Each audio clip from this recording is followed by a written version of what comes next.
Jeff, we have a lot to talk about today concerning Iraq. There is reportedly a proposed law there to lower the age of consent for young girls from 18 years old to 9 years old.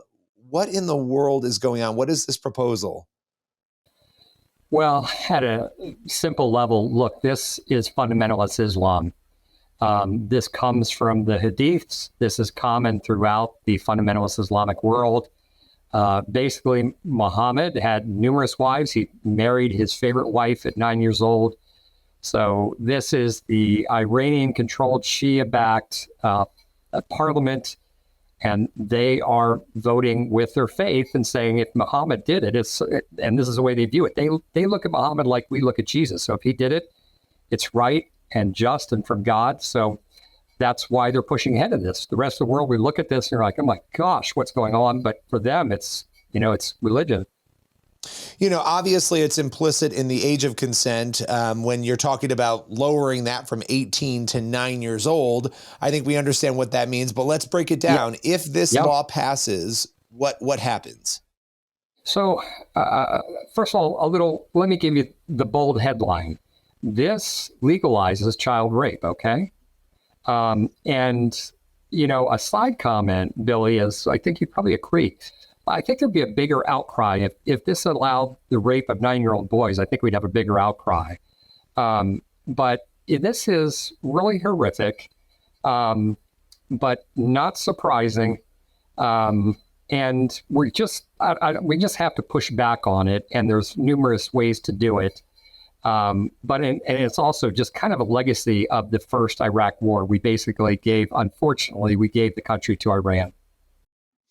Well, and I mean, I think a lot of people haven't thought a lot about Iraq probably, right? Let's be honest, in recent years, because the world has been on fire in so many other ways. It's not an active war that we're in anymore. So it's easy to no longer think about it. But let's pull back from this and we'll come back to it because it is absolutely horrific.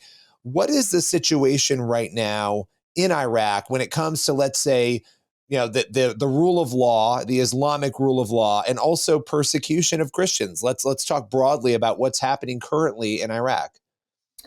Yeah. So, first of all, with the rule of law, look, there are laws on the books right now where the age of consent is 18, but you've probably got 30% of the population that is following this practice already.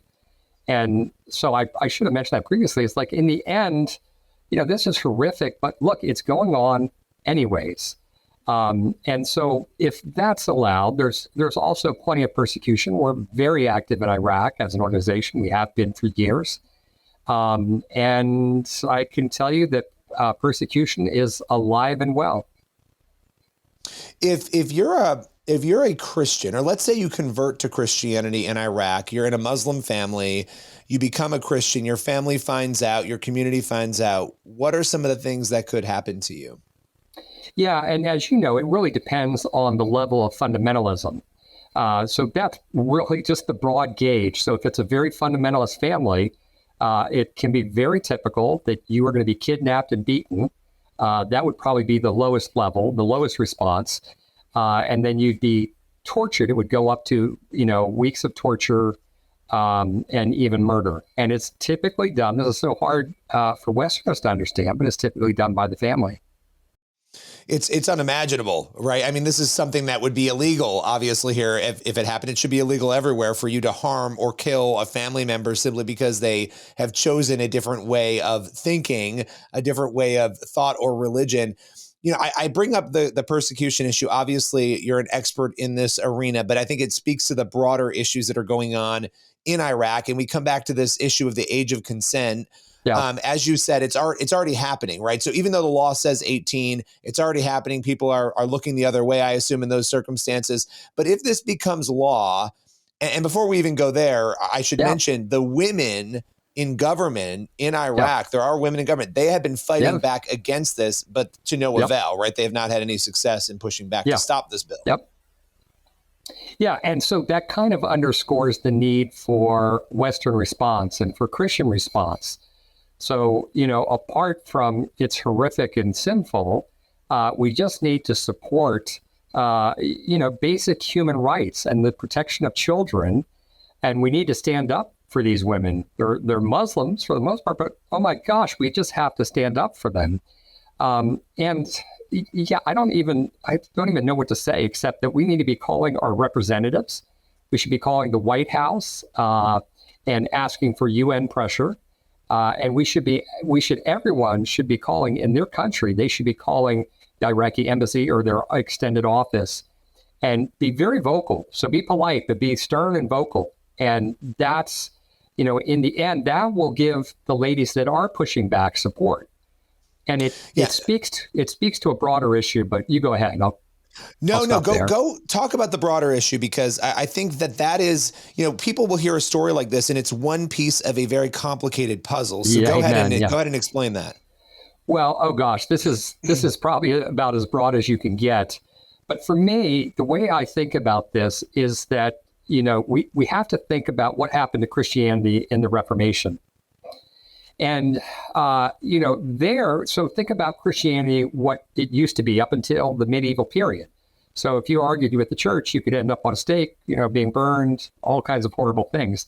And through the Reformation, we were kind of forced, so that Christianity and the power structures that were forced to open up themselves to criticism.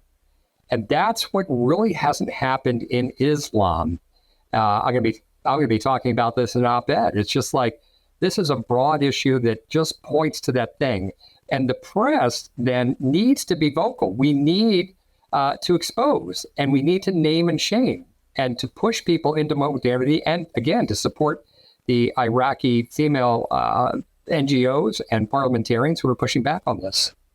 Well, I mean, you think about the fact that at 18, being old enough, not that there's not still manipulation in these cultures, but being old enough to make a decision. I can't even believe we have to talk about this, but if you're a 9-year-old girl and you suddenly can consent to marriage, which, let's be honest, I have a 9-year-old daughter who would have no idea what any of this even meant. It's horrific.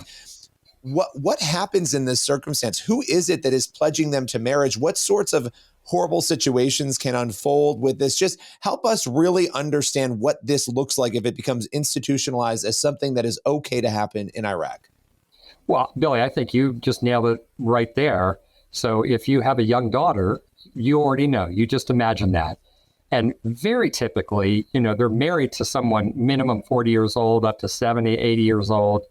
And it means if there was consent, if it's not violent, that's one thing, and that's horrific enough. But it also means child rape, can mean child rape.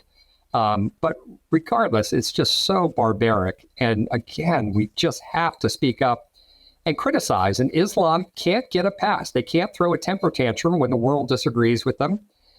They can't attack people that disagree with them, and et cetera. And they can't kill their relatives if they choose to, go to another faith. This is really basic human rights. But again, it pushes this obvious thing where they need to be pushed to modernity. Your organization, International Christian Concern, you mentioned the work that you do in Iraq. Talk a little bit more about that work and how people can come alongside you and help. Yeah, well, we were there for years, and we were there when ISIS was attacking. We were probably, I think it was 10, 20 miles from the front lines. And basically, ISIS went into the Christian areas and they emptied them all out and destroyed the towns, destroyed the wells, everything. They wanted to end Christianity that has been in Iraq for 1,000 years, really since the very beginning, right? And so we were there, and we've done everything since. So we've really tried to rebuild the Christian areas. We rebuilt businesses, the drilling of wells. We just do all kinds of work, but the victimization keeps going on. And all that legacy of damage, is awaiting repair. And of course, what we're doing is a drop in the bucket compared to the need. Well, people can also go to your website, persecution.org, to find out more information on the work that you do around the globe. I appreciate you coming on today, breaking this horrific story down. We're going to continue to cover it. We'll have you back as there are new developments, because there will be a second vote on this at some point there in the Iraqi parliament, right? Absolutely. Yeah. Billy, thanks for having me on. Thanks for coming on. Appreciate your time.